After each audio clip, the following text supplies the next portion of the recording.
ബംഗളൂരുവിൽ നിന്നുള്ള ഞെട്ടിക്കുന്ന ഒരു വാർത്തയിലേക്കാണ് ഇനി പോലീസ് പെട്രോൾ പോകുന്നത്.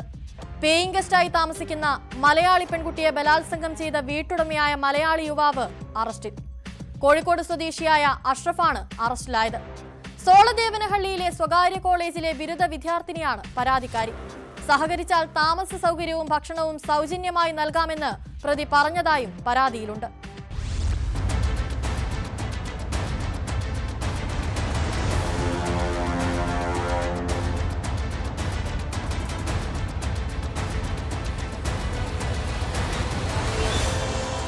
ബലമായി കാറിൽ കയറ്റി നിർമ്മാണം നടക്കുന്ന കെട്ടിടത്തിലെത്തിച്ച് ബലാത്സംഗം ചെയ്ത ശേഷം താമസ സ്ഥലത്ത് തിരികെ എത്തിച്ചുവെന്നാണ് പെൺകുട്ടിയുടെ പരാതിയിൽ ആരോപിക്കുന്നത്.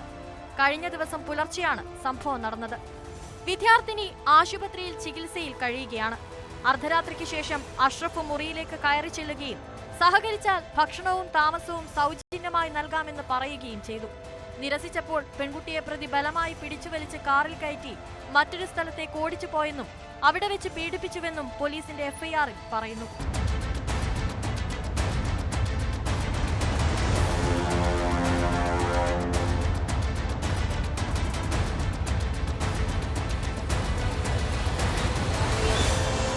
കോഴിക്കോട് സ്വദേശിയാണ് അറസ്റ്റിലായ അഷ്റഫ്. 10 ദിവസം മുൻപാണ് വിദ്യാർത്ഥിനി അഷ്റഫിന്റെ വീട്ടിൽ പേയിങ് ഗസ്റ്റായി എത്തിയത്. അതിക്രമത്തിനിടെ തന്റെ ലൊക്കേഷൻ ഒരു സുഹൃത്തിന് അയക്കാൻ ശ്രമിച്ചത് പരാജയപ്പെട്ടെന്നും പെൺകുട്ടിയുടെ പരാതിയിൽ പറയുന്നുണ്ട്. സോളദേവനഹള്ളിയിലെ സ്വകാര്യ കോളേജിലെ ബിരുദ വിദ്യാർത്ഥിനിയാണ് പരാതിക്കാരി. ബംഗളൂരുവിൽ 21-കാരിയായ നഴ്സിംഗ് വിദ്യാർത്ഥി പീഡിപ്പിക്കപ്പെട്ട കേസിന് പിന്നാലെയാണ് പുതിയ സംഭവം. മുറിയിലൊപ്പം കഴിഞ്ഞിരുന്ന മറ്റൊരു സ്ത്രീയുടെ 3 മോതിരങ്ങൾ മോഷ്ടിച്ചെന്ന് സമ്മതിച്ചപ്പോൾ പോലീസിൽ പറയരുതെന്നാവശ്യപ്പെട്ട പെൺകുട്ടിയെ ഹോസ്റ്റൽ ഉടമയായ രവി തേജ റെഡ്ഡി പീഡിപ്പിച്ചെന്നാണ് കേസ്. ഇയാളും അറസ്റ്റിലായിരുന്നു.